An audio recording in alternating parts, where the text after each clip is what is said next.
Get a new wife for my son. You're useless."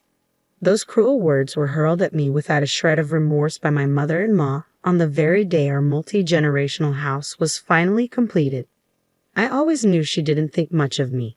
Despite that, I had agreed to build this house, taking her feelings into consideration, but I never expected to be treated with such disdain. I stood there, speechless as she smiled smugly. My husband looked as pale as a ghost. She had no idea how deeply her words would cut. "My name is Elena, and I'm 30 years old. After graduating from vocational school, I worked at a production company, drawing illustrations. 2 years ago, I became an independent contractor, working as a freelance designer. While I no longer enjoy the benefits and set holidays I had when I was employed, my income has increased significantly, allowing me to save more than enough. My husband, Camille, whom I married 3 years ago, has been my biggest supporter. He encouraged me when I was contemplating becoming independent. 'Elena, I believe you can be successful on your own,' he said. 'But if I fail, I'll lose my income, and it will be a burden to you, Camille. Don't worry about that. We're a team, remember? If you want to try something new, I want to support you. Camille, don't worry. No matter what happens, you're not alone. I'll support you with all my might.' 'Thank you. I'll give it a shot.' With Camille's unwavering support, I ventured into freelancing. In the beginning, jobs were scarce and my income was nearly zero. But my husband's encouragement kept me going. Now, 2 years later, I have more work than I can handle, from regular gigs to major projects. Somewhere along the line, my income surpassed both my previous earnings and my husband's. My annual income now exceeds $10 million. Our comfortable financial situation allowed us to enjoy more luxurious experiences together, like shopping and traveling, whenever Camille had time off. One day, while working from home, I started feeling unwell. When the discomfort persisted for several days, I visited the doctor. To my surprise, I discovered I was pregnant. I went home and nervously awaited my husband's return. That evening, as soon as he walked in, I brought up the topic. "Hey Camille, you know I haven't been feeling well lately, right? So I went to the hospital today." "Oh right, I'm sorry I couldn't go with you. Are you okay?" "Yeah, actually, there's something I need to tell you. I'm pregnant." "What? You're pregnant?" He stared at me with wide eyes, his bag slipping from his hand. "Really?" he asked, a smile spreading across his face. I nodded, beaming. Camille hugged me tightly. Thank you so much, Elena. I'm so happy." "Whoa, I can't breathe, Camille." "Oh, I'm sorry. I was just so excited." "Seeing you this happy makes me happy too, Camille. Let's work hard together." "Absolutely. I'll work even harder so that you'll be okay when you're close to giving birth and can't work." "Thank you. I plan to work until the last minute too," I said, smiling at Camille's tearful expression. As we started eating the dinner I had prepared, my husband could only talk about our future child. "I wonder what the gender will be. We need to prepare various baby items. Should I take paternity leave?" His enthusiasm made me laugh. He was probably mulling over all the details in his own way. At that moment, I decided to share something I had been contemplating for a while. "Hey Camille, there's something I've been thinking about for some time. How would you feel about us building our own house?" "Huh? A house? Our own?" "I've always imagined that when we have a child, I'd want us to live in a standalone house. I envision creating a room just for our child and call it lavish, but I've also been thinking about having a study room." "That sounds reasonable. With our future child in mind, our current condominium does feel a bit cramped." "Exactly. Now that we know I'm pregnant, I really want to make this happen if we can." "Yeah, I agree. Let's welcome our child into the best environment possible." So we made the decision to build a new house. On our days off, we toured model rooms and immediately began planning the floor layout, aiming to complete the house before the arrival of our child. About a month after discovering my pregnancy, we decided it was time to share the news with my in-laws. They lived about a 30-minute drive away from our condominium, but we seldom visited. The reason was simple, though unspoken. I found it challenging to deal with my mother-in-law. The issues began shortly after our marriage, perhaps even earlier when we visited his parents' house to announce our engagement. My mother-in-law had never been welcoming, often sporting a sullen expression. Initially, we used to visit them regularly, but she would always ask, "No children yet?" Her lack of understanding extended to my profession. She would remark, "Drawing for a living isn't a real job," whenever my husband and father-in-law were out of earshot. Gradually, I began avoiding their house due to her insensitive comments. Even when my husband suggested visiting, I would politely decline, citing deadlines. But this time, despite my reservations, I felt obligated to go, believing she might be happy if we shared our pregnancy news. So, with my husband at the wheel, we set out for my in-laws' house. Upon arriving, I was greeted by my mother-in-law's usual sullen demeanor. Well, it's been a long time, hasn't it, Elena?" "Yes, it has, mother-in-law." "I wonder what you've been up to. Surely not just drawing all this time, right?" "That's what my job entails." "Oh, still as feisty as ever. I had hoped you might have changed after being away for so long." She whispered these words to me when we were alone, yet she played the part of the doting mother-in-law in front of my husband and father-in-law. When my husband announced my pregnancy, she directed a saccharine voice towards me. "Oh my Elena, congratulations. I'm truly delighted to hear I'll be seeing my first grandchild so soon." "Aha, thank you. Is the baby a boy or a girl?" "We don't know yet. It's still too early to tell." "Well, the gender doesn't matter as long as the baby is healthy." "Yeah, you're absolutely right," I replied, forcing a smile to keep the atmosphere pleasant. After that, we all engaged in casual conversation, with my father-in-law joining in too. Then, amidst the light-hearted banter, my husband dropped a surprising piece of news. "You know, we've decided to build a new house," my husband announced. "What?" My mother-in-law's reaction was immediate. My ominous hunch proved correct as she responded with delight. "Why not make it a two-family house?" "A two-family house? You mean you guys will live with us?" "Yes, our house is getting old. We were just debating whether to renovate or move entirely." "Well, we didn't really plan to. I'm sure the child will benefit from living with grandparents, right? You agree too, don't you, Dad?"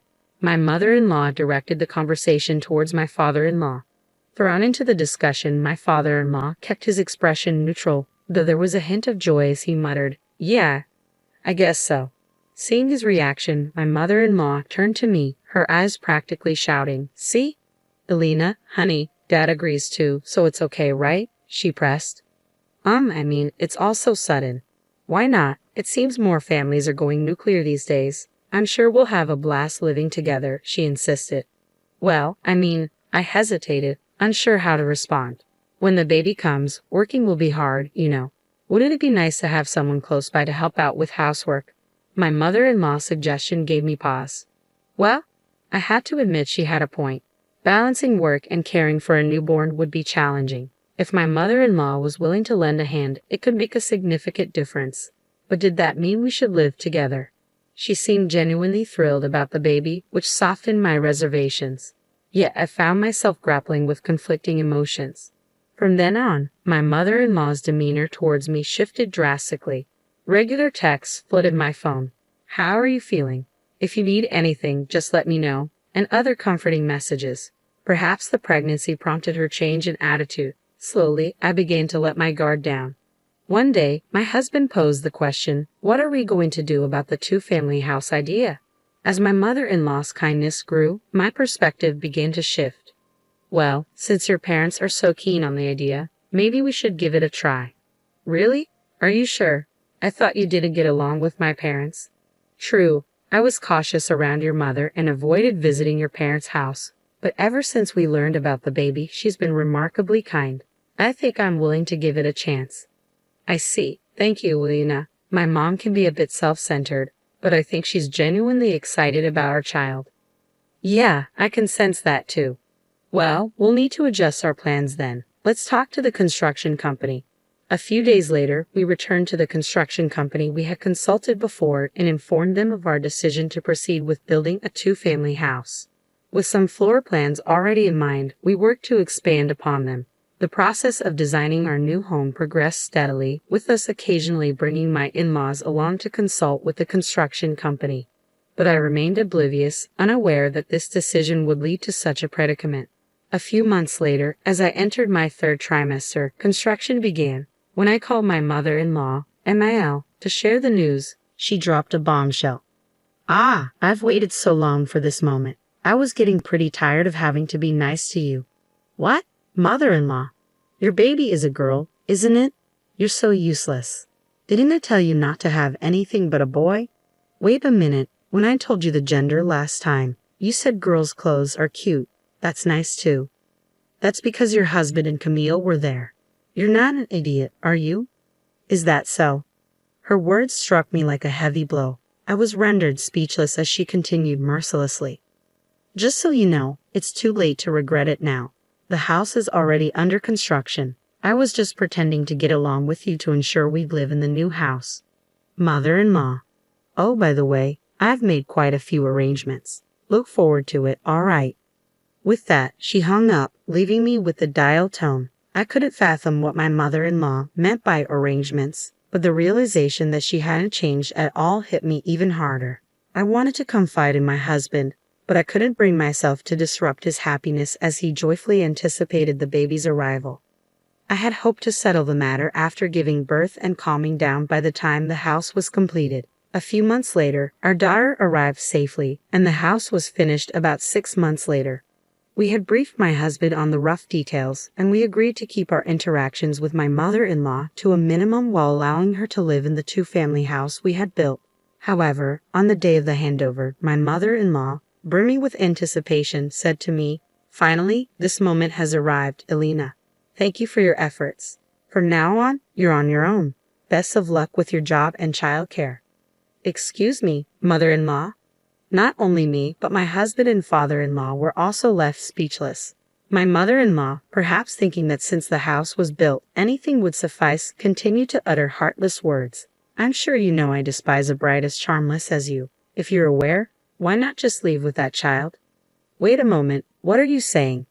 I found a new bride for my son. Divorce your incompetent husband again, all right? I've reached out to everyone I know who has a daughter. I searched for a docile girl among them. I believe she'll be obedient and become a housewife as I desire.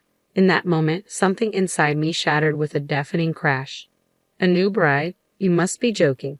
I was considering letting bygones be bygones and allowing her to stay with us. Enough, I'm going to evict her. With unwavering determination, I confronted the smirking mother-in-law before me. You're the one who needs to leave. Mother-in-law, what? What are you talking about? This house was built by my son, so there's no reason for me to leave. Oh, you're quite confident, aren't you? Naturally, even if you ask me to leave, it's my son's house, so I'll continue living here. Observing my mother-in-law's excessive confidence, I couldn't help but chuckle. Meanwhile, my husband spoke up slowly, his face draining of color. Mom, don't tell me you didn't know. Ha! What do you mean, Camille? This house, this duplex, was built under Elena's name. What? The proud smile my mother-in-law had been wearing just moments ago vanished instantly, replaced by a look of shock. Visibly upset, she struggled to form her words. What are you talking about? She doesn't even have a job. How could she? That's what I've been telling you. Elena is an independent woman. She earns much more than I do. Is that true? Absolutely. When we decided to build this duplex, we exceeded our budget, but Elena covered the extra costs. What? That can't be true. The once smiling mother-in-law quickly paled, her expression now ashen. The final blow came from my father-in-law. He leveled a sharp accusation at my mother-in-law, who crumpled under the weight of his words. What was that remark you made earlier? Are you telling me you've been treating Elena like this behind our backs all along? And what about wanting a new wife? No, that's not it. I was just considering what's best for Camille. What's best for Camille? This was all you're doing. How could you treat Elena this way? I never thought you could stoop so low. I wanted to. No, please. Father-in-law declared, I'm going to get the divorce papers, and left the room. Left alone with me, mother-in-law turned to me, her eyes brimming with tears. Elena, please, you have to help me. If things continue like this, he's going to divorce me. What do you mean by help? This situation is of your own making, isn't it? Please, just say that I admit I was wrong. From now on, I'll accept you as my daughter-in-law, okay? Please. Despite her plea, there was no sincerity in her words. Looking at mother-in-law, who cared only about herself, I felt a wave of disgust wash over me. I stared at her with the coldest gaze I could muster and spoke firmly. Accept me as your daughter-in-law. Your acceptance means nothing to me. We're not a family anymore, remember? You have the audacity to apologize without meaning it? You're despicable. How dare you call me? Excuse me. You, who have been hurling insults at me this entire time, are now playing the victim. You squandered the opportunity I extended to you. From this moment on, I will never forgive you. You are not welcome in this house, and you will never see our daughter again. If you comprehend that, then leave right now. You are worthless. Leaving mother-in-law standing there, my husband and I, holding our daughter, entered the house. We locked the door behind us, denying mother-in-law entry. Despite her relentless shouting outside, we ignored her. Father-in-law returned with the divorce papers. He insisted mother-in-law complete them on the spot, and then promptly filed them. It transpired that mother-in-law had been borrowing money from father-in-law. She was given an ultimatum: repay the money immediately or face divorce. Being a housewife with no means to repay the debt within a few days, mother-in-law reluctantly opted for divorce. We allowed father-in-law inside the house and secured the door once more. After some time, mother-in-law continued causing a commotion outside our house, but before long she vanished. Later, we learned that mother-in-law's sister had reached out to father-in-law, informing him that mother-in-law had sought refuge with her. It seemed that mother-in-law had mistreated her sister in the past, nearly driving them apart. Now, in return for providing shelter, her sister was exacting revenge by assigning mother-in-law to all the household chores. It was clear she wasn't enjoying the easy life she once had. Meanwhile, our family of 4 was thriving. Father-in-law, a man of few words, doted on our daughter, showering her with affection. His presence alone sufficed to fill her with love. Looking ahead, we aim to continue building a joyful and nurturing home, working hand in hand with my husband and father-in-law.